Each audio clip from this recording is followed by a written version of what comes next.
ಜನ್ಮದಲ್ಲಿ ನಾ ಮಾಡಿದ ಪಾಪದಿಂದುರುವಿಯೊಳು ಜನಿಸಿದೆನು ಕೃಷ್ಣ.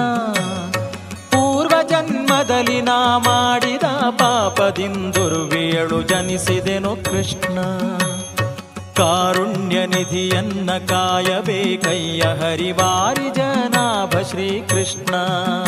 ಹುಟ್ಟಿದಂದಿಂದಿಗೂ ಸುಖವೆಂಬುದನ್ನು ಅರಿಯೆ ಕಷ್ಟಪಡುತ್ತಿಹೆನಯ್ಯ ಕೃಷ್ಣ. ದಟ್ಟ ದಾರಿದ್ರ್ಯವನು ಪರಿಹರಿಸದಿರೆ ದೂರು ತಟ್ಟುವುದು ನಿನಗಯ್ಯ ಕೃಷ್ಣ. ಹುಟ್ಟಿದಂದಿಂದಿಗೂ ಸುಖವೆಂಬುದನ್ನು ಅರಿಯೆ ಕಷ್ಟಪಡುತ್ತಿಹೆನಯ್ಯ ಕೃಷ್ಣ. ದಟ್ಟ ದಾರಿದ್ರ್ಯವನು ಪರಿಹರಿಸದಿರೆ ದೂರು ತಟ್ಟುವುದು ನಿನಗಯ್ಯ ಕೃಷ್ಣ. ಕಾಸಿನ ಆಸೆಯನು ಮಾಡಿ ಬಹುದಿನದಿಂದ ಆಯಾಸದೊಳಗಿಹೆನೋ ಕೃಷ್ಣ.